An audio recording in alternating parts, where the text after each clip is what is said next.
Good morning. Today, 18th June 2025, Wednesday. Wisdom of word of God morning ડિવોશનમાં આપ સર્વનો આવકાર કરવામાં આવે છે અને પ્રેમી સલામ પાઠવવામાં આવે છે. આજે સવારે આપણે પ્રભુના વચનોમાંથી નીતિ વચનોનું પુસ્તક એનો 12મો અધ્યાય અને એની 22મી કલમ ઉપર ટૂંકું મનન કરવા માગીએ છીએ. અને પ્રભુનું વચન આપણને આ પ્રમાણે કહે છે, જુઠ્ઠા હોઠો યહોવાને કંટાળારૂપ છે, પણ સત્યથી વર્તનારા તેને આનંદરૂપ છે. The Lord detest lying lips, but the delights in men who are truthful. અને આ પ્રભુનું વચન છે ને આજે સવારે જ્યારે આપણે પ્રભુના વચનો તરફ દૃષ્ટિપાત કરીએ છીએ ત્યારે જોઈએ છે કે પ્રભુને એ જુઠ્ઠું અથવા જુઠ્ઠું બોલનારા લોકો એ ગમતા નથી. પણ જાણે કે આજે આપણે જો આ સમય તરફ દૃષ્ટિ કરીએ, આ દુનિયા તરફ દૃષ્ટિ કરીએ, આ જમાનામાં જોઈએ તો જાણે કે હાલ એ જૂઠનો જમાનો હોય તેવું લાગે છે. દરેક લોકો જાણે કે જૂઠું બોલવું એ બહુ સાહજિક રીતે બોલતા જોવા મળે છે. પણ બાઇબલ આપણને શીખવે છે કે જૂઠા હોઠ યહોવાને કંટાળારૂપ છે. અને બીજા અર્થમાં કે દેવને જૂઠું બોલનારા લોકો પસંદ નથી. અને એટલા માટે પ્રબોધકોના પુસ્તકમાં યશાયા પ્રબોધક જો આપણે જોઈએ કે આમોસ પ્રબોધક જોઈએ તો એ બધા પ્રબોધકો મારફતે ઈશ્વરે જે લોકો જૂઠું બોલનારા છે તેઓને માટે બહુ નાશની બાબત એ જણાવી.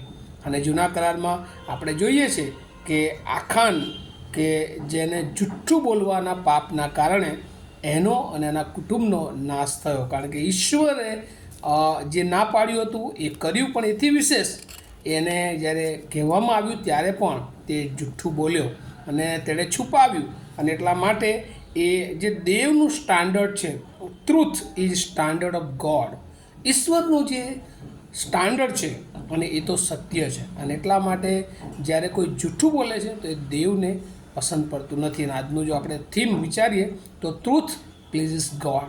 જ્યારે આપણે સત્ય બોલીએ છીએ ત્યારે આપણે દેવને આનંદ પમાડીએ છીએ. અને એટલે આ આખું જે ચેપ્ટર જે ખાસ કરીને 12મો અધ્યાય છે, એમ બે મહત્ત્વની બાબતો એ જોવા મળે છે કે the wise man loves the instruction of the lord. અને એમાં જે જ્ઞાની માણસ છે, જે સત્ય પર આચરણ કરનારા લોકો છે, એ હંમેશા દેવની સૂચનાને અનુમોદન કરે છે, તેઓ એને પ્રેમ કરે છે. અને બીજા અર્થમાં જેઓ શૈતાનના લોકો છે, જેઓ દુષ્ટતા તરફ આગળ વધે છે, અને એ લોકો હંમેશા દુષ્ટ બાબતોને એ પ્રેમ કરે છે અને આખરે તેઓ નાશ વહોરે છે. બીજા અર્થમાં wicked loves the evil and being distraction. અને એટલે એ લોકો જૂઠું બોલે છે, મુશ્કેલીઓ ઊભી કરે છે, પણ આખરે એક દિવસ એમનો અંત એ નજીક છે. કારણ કે ગીતશાસ્ત્ર 5 અને 6માં પણ લખ્યું છે કે જે જૂઠું બોલે છે તેઓનો નાશ છે, પણ ઈશ્વર એ પ્રમાણિકતા અને સત્યને ચાહે છે. અને આજે ઈશ્વરના માર્ગમાં ચાલવું, બીજા અર્થમાં સત્યને વર્તનાર બીજો ભાગ છે, પણ સત્યથી વર્તનારા તેને આનંદરૂપ છે. હવે આપણને એવું થાય કે કેવી રીતે એ આનંદરૂપ છે? તો જૂઠું બોલનારા જે લોકો છે તેઓ હંમેશા એ નાશ તરફ આગળ વધે છે, પણ જે જુઠ્ઠાને નકારે છે, રિજેક્ટ ધ લાઇઝ લિપ્સ, જે લોકો જુઠ્ઠાને નકારે છે અને દેવની સાથે ચાલે છે. દેવની સાથે ચાલવાનું એ એટલા માટે મહત્ત્વનું છે કે એ સત્યતાનો માર્ગ છે, એ વચનો પ્રમાણેનું જીવન છે, એ રોજે રોજ પ્રભુની ઈચ્છા અને યોજનાને માન આપવાનું એ માર્ગ છે. અને એ માર્ગ પર ચાલનારા લોકો એ ઈશ્વરને એ આનંદ આપે છે. અને એવા લોકોમાં પ્રભુ એ આપણને જોઈ રહ્યા છે. અને ત્યારે ઘણી બધી વાર મેં ઘણા બધા લોકોની સાથે વાત કરીને, ઘણા વેપારી વર્ગ અને ઘણા નોકરીઓ કરતાં કહે છે કે ભાઈ અમારે તો આ પૃથ્વી પર છીએ અને થોડું ઘણું આવું બોલવું પડે. પણ ના વાલાઓ, જૂઠ એ જૂઠ છે અને ઈશ્વર એને પસંદ કરતા નથી.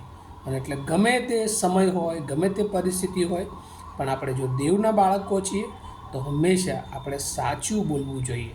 પછી ભલે સાચું બોલવાને કારણે ગમે એવી મુશ્કેલીઓ વરવી પડે, નુકસાન થાય, કારણ કે પ્રભુ એ સત્યતાની સાથે હોય છે. અને સત્ય બોલી જીભ એ દેવને આનંદ પમાડે છે. અને એ જ રીતે જો આપણે ઈશ્વરને આપણા જીવન દ્વારા ખુશ રાખવા માગીએ છીએ, આપણા જીવન દ્વારા ઈશ્વર મહિમા પામે એવું જો આપણે ઈચ્છીએ છીએ, તો ચોક્કસ આપણા જીવનમાંથી એ જૂઠની બાબતોને એ બહાર કાઢવી જોઈએ. કારણ કે જૂઠનો આત્મા અને જૂઠ આપનાર એ કેવળ શૈતાન છે.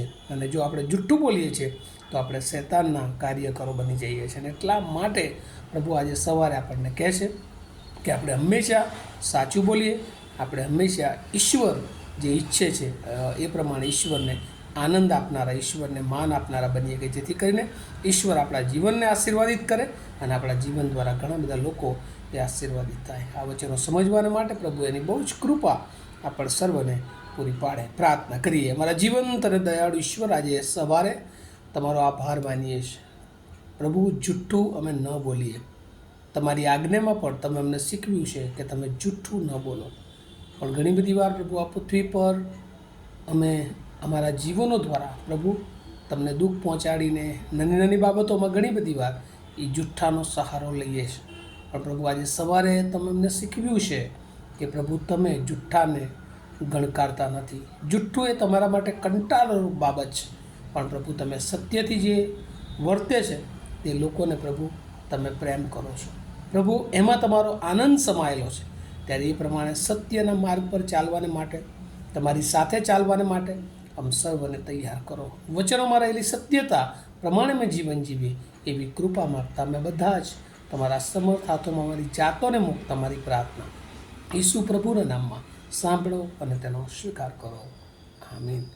Have a nice day to all of you. Thank you.